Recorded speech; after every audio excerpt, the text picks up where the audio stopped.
बिस्मिल्लाहिर्रहमानिर्रहीम बिस्मिल्लाहिर्रहमानिर्रहीम। अस्सलाम वालेकुम। आज हम बात कर लेते हैं मुल्क के पॉलिटिकल सिनेरियो पे, जो आजकल कागजात नामजदगी का दौर चल रहा है और स्क्रूटनी का दौर चल रहा है इस मुल्क में।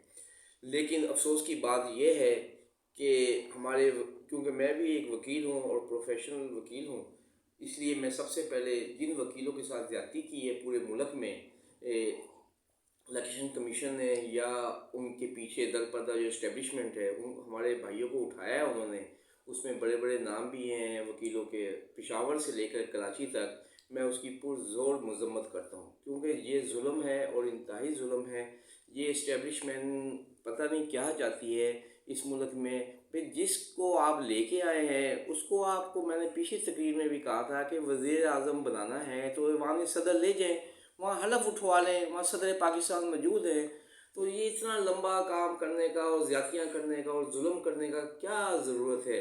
जो ये इस मुल्क की रवायत पिछले 75 साल से ऐसी ही आ रही है और ये रवायत रखी हुई है इस्टेब्लिशमेंट ने पाकिस्तान की। इतना जुल्म करते हैं इलेक्शन में कि जिसकी इंतहा ईस्ट इलेक्शन में पर्टिकुलर जो मौजूदा हो रहा है, जो पता नहीं होना भी है कि नहीं होना है, इसके अंदर जुल्म की तो इन्होंने ना इंतहा कर दी है। क्या ज़रूरत है माओ बहनों को उठाने की, उनके घरों में घुसने की? उसमें मैं नाम लेना मुनासिब नहीं समझता।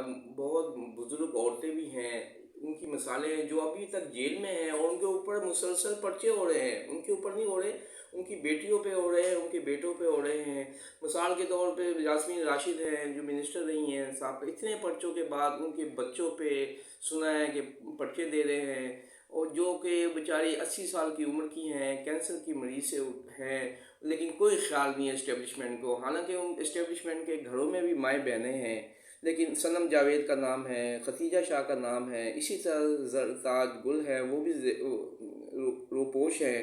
लेकिन एहसास नहीं है इस मुल्क में किसी को भी। आखिरकार चाहिए, अगर इलेक्शन होने हैं तो भाई आप इलेक्शन फेयर करवा दें, जिसने जीतना होगा उसकी हुकूमत बन जाएगी, जो आवाम जिसको पसंद करती है उसको वो वोट दे देगी। लेकिन अफसोस इस बात का है कि जो रात को वज़ीर आज़म होता है सुबह वो मुजरिम बना होता है, मुलज़म बना होता है। इमरान खान के साथ भी ऐसा हुआ, नवाज शरीफ साहब के साथ भी ऐसा हुआ, उससे पहले जितने भी हुक्मरान आए सब के साथ इस इस्टेब्लिशमेंट ने यही किया।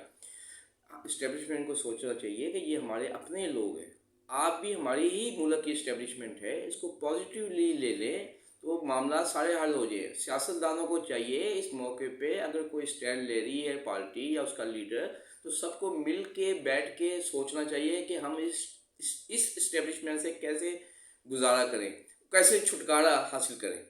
लेकिन इस बात पे कोई भी नहीं आता। लिहाजा आज तो मैं यही कहूँगा कि इलेक्शन होने दें इस मुल्क में, जो कि नहीं होते नज़र आ रहे। वस्सलाम।